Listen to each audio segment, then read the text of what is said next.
Alright, regarding BMW 2.0T 4-cylinder models, once they cross 60,000 kilometers, what are all the items included in a major service? Today, we're using this 2021 3 Series as our example.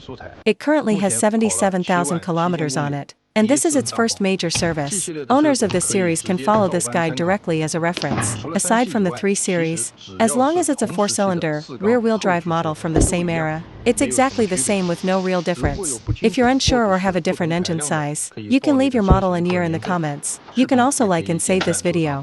Next up, let's take a detailed look at the service process for this car.